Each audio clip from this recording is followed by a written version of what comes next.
Hello everybody and welcome to Tales Untold. This is a new series that I will be doing, and this will have 5 episodes. Many people don't know this, but I'm actually a prospective writer. I plan in the future to become an author, and in trying to improve in my writing, I have written a number of short stories. In this series, I'll be taking 5 of those stories and I'll be dictating them to you guys. And so all I really want to say is I hope you enjoy, and we'll launch into our first story for this series. Tales Untold number 1. Chairs and Cheers. The roar of the crowd through the walls of the locker room appeared like the crash of muted waves on an unseen shore to Michael Kramer's ears. The mental image brought him back to childhood, sitting on the edge of the Seattle Bay with his dad. The thought brought peace to his mind as he awaited the task ahead. Germany, a voice reverbed through the walls. The crowds grew louder. Kramer breathed deeply and rose from the bench.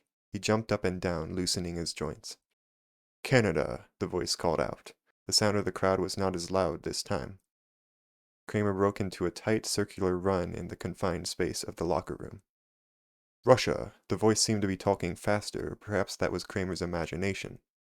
He closed in like a spiral, decreasing the diameter of his run until it was extremely tight.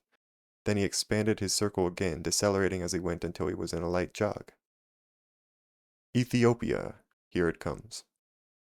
Kramer came to a stop, faced the exit, and took a deep breath. He barely heard the announcer as he called the final country. United States! The time arrived to put 10 years of training to the test. Kramer jogged out of the waiting room and into the arena, dousing himself in a wave of light, heat, and the roar of the crowd. As he ran, he surveyed the crowd and picked out a small section of red and blue, the American fans who had come to watch him play. He smiled and waved. USA, they chanted back. Kramer reached the center of the arena and joined the 5 other competitors, standing situated evenly around a circle of 5 outward-facing silver chairs. Directly to Kramer's left stood Germany, followed by Canada, Japan, Russia, and finally Ethiopia on his right. They all wore expressions of deep concentration. The music began and they started running at once.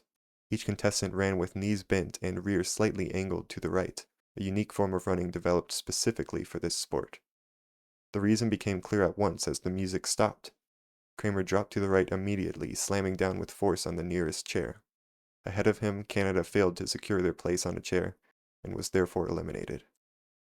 Kramer took the brief moment of rest to wipe the sweat off his brow. It really was hot out here. The next song began, and at once they rose and resumed their fast-paced jog. Running in such tight circles would have made any normal runner dizzy within seconds, but Kramer and the other contestants had trained for years for this moment. They were more prepared than anyone in the world to accomplish this task. Soon the music stopped and the contestants dropped again. Kramer felt a jolt of panic as he landed not on metal, but on flesh. He rose immediately and ran for the empty chair on the other side of the circle.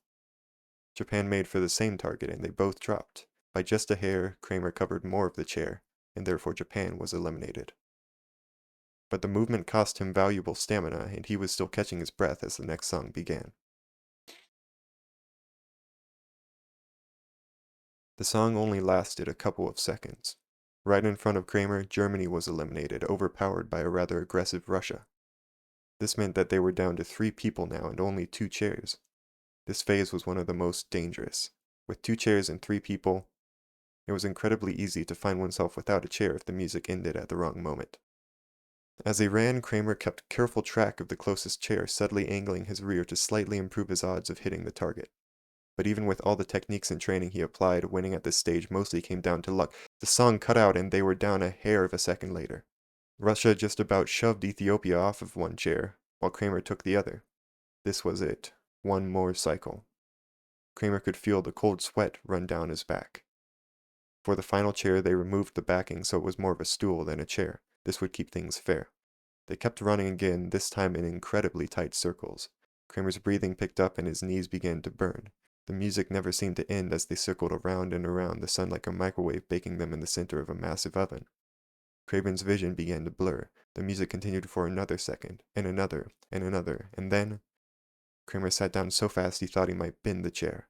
Despite his fatigue, his muscles moved almost faster than the music, and he stole the entire chair from Russia, not just the majority, the whole thing. Well done, Russia said, giving Kramer a curt nod as they both rose. His words were just about overpowered by the roar of the crowd. The tiny red and blue section seemed to explode with movement. Kramer stared, unable to quite process what had just happened. A lifelong dream had finally become reality. A gold medal, global recognition, and a plenty of future sponsors now awaited him. But he didn't care about that. More importantly than any of that, he knew that he could now call himself the Olympic champion of musical chairs, and there was no greater pleasure. Kramer raised his arms to embrace the wave of light, sound, and relief that marked 10 years of time well spent. And there you go. That is Chairs and Cheers, first story of Tales Untold. I hope you enjoyed that. It was lots of fun to write. I wrote this actually last year as part of one of my writing classes in university, and it's one of my favorite stories I've written. I also think it's a very timely story to post now, just considering we're in the middle of the Olympics. And yeah, hopefully you enjoyed that. Hopefully that was entertaining. Hopefully you got a little something out of that. And yeah, thank you for watching. Bye.